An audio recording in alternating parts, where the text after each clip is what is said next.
Hace unos días el canal de YouTube del Diario Público, un periódico digital español reconocidamente de izquierdas y cercano de hecho a formaciones como Podemos, tanto es así que Pablo Iglesias participa en Público TV en este canal de YouTube, publicó un vídeo titulado Venezuela desaparece de los medios. ¿Por qué?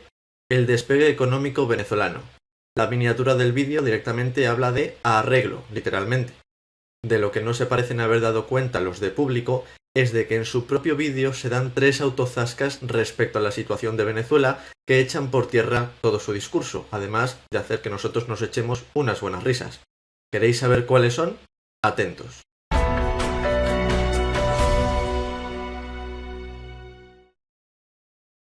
El vídeo comienza preguntándose por qué ya ningún medio habla de Venezuela. Fijaos.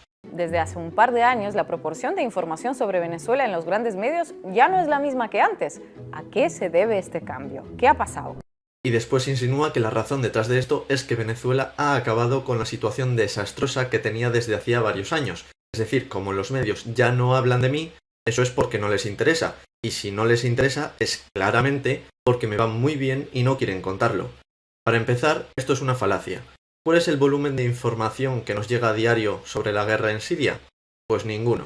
¿Quiere decir esto que la guerra en Siria haya terminado o que el país se haya recuperado por completo? Ni muchísimo menos, ni la una ni la otra. Así que ya empezamos mal. Pero vamos directos al primer autozasca. La periodista comienza diciendo que en Venezuela ya no se puede hablar de crisis, de hiperinflación o de éxodo venezolano, porque se estima que su Producto Interior Bruto va a crecer con fuerza.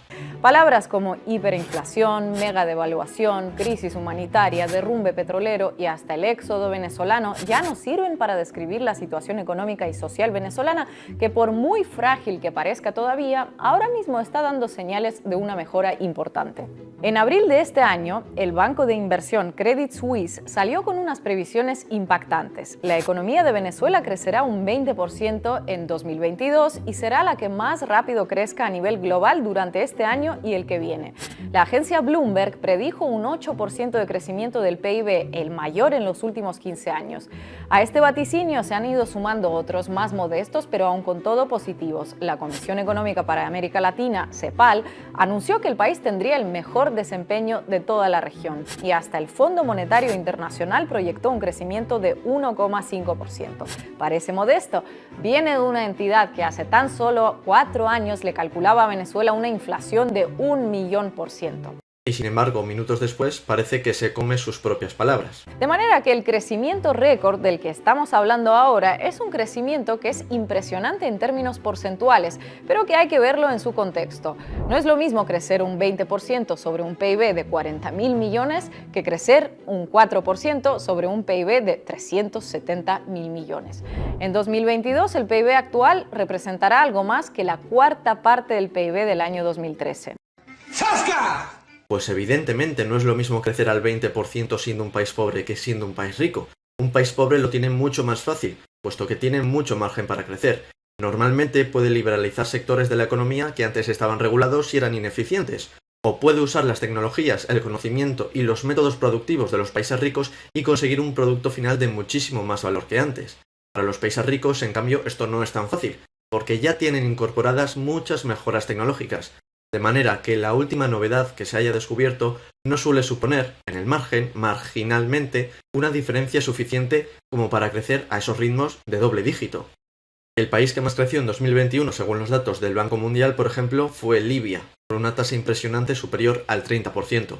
¿Quiere decir eso que esté Libia en un buen momento? Pues no necesariamente, y menos cuando el año anterior había caído un 24%. Antes del segundo autozasca me llama la atención algo. Un vídeo relacionado también de Público TV titulado Ola de calor, cambio climático y capitalismo fallido. Y como soy masoca, le doy clic. Encuentro que la misma periodista está en el coloquio y voy al final de su intervención. Escuchémosla. Bueno, todo esto, Pablo, nos lleva a otra información que no tiene relación directa con el calentamiento global, pero sí con el tipo del capitalismo que impera en el mundo. América Latina ostenta el título de la región más mortífera para los defensores ambientales desde hace una década. Colombia y Brasil son líderes en el ranking de mayor número de asesinatos de defensores del medio ambiente. Los principales detonantes de esos ataques, según varias ONG, son la agroindustria, la minería y la industria maderera. Como ves, los incendios, el calentamiento global y el impacto en el medio ambiente son el resultado del modelo productivo desenfrenado que impera en la zona. Las vidas destrozadas, los desplazamientos de comunidades enteras de sus hábitats tradicionales, la contaminación de ríos y del aire producto de la minería, es algo que ni tocamos en esta sección. Como no nos impacta directamente o no nos impacta de la misma forma que el calentamiento global, pues no lo comentamos tanto. Vemos que está cargando contra las actitudes y los comportamientos que provocan el cambio climático y otras consecuencias negativas relacionadas con este. Hasta aquí todo bien, nada reprochable, un discurso propio de la gente de izquierdas. Ahora volvamos al vídeo de Venezuela. El petróleo desde siempre ha sido la principal fuente de riqueza de Venezuela. El país cuenta con las mayores reservas probadas del mundo y en 1998 llegó a producir más de 3 millones de barriles diarios. En noviembre de 2020, la producción de petróleo tocó fondo, cayendo a 434.000 barriles al día. Fue un derrumbe histórico. Sin embargo, desde entonces, ese volumen de producción casi se duplicó. No es ni de lejos los 3 millones de barriles de antaño, pero es un avance importante. Es decir, que el cambio climático está muy mal y hay que frenarlo ya porque es capitalismo fallido. Y al mismo tiempo, a ver si Venezuela recupera su producción anterior de petróleo, que como todos sabemos no tiene ninguna relación con el cambio climático y es algo totalmente ecosostenible. Y el tercer autozasca llega justo después. No nos entretengamos más y vamos a verlo. Bueno, a principios de este año, la agencia Bloomberg informaba que Venezuela logró poner fin a los 4 años de hiperinflación desbaratada. El Banco Central de Venezuela informó entonces que la tasa de inflación promedia oscilaba en torno al 7-8% mensual. Nada que ver con los 6 dígitos que nos quedaron grabados en la mente, ¿verdad? Y esto se explica en parte por la dolarización de facto que se impulsó en el país y en parte por algunas medidas liberalizadoras. Perdona, ¿puedes repetir? Medidas liberalizadoras. Ah, bien, que las razones para que acabase la hiperinflación fueron la dolarización y pequeñas liberalizaciones en la economía. El hecho es que todo esto se ha logrado en un país que ha estado durante años sometido a unas severas sanciones.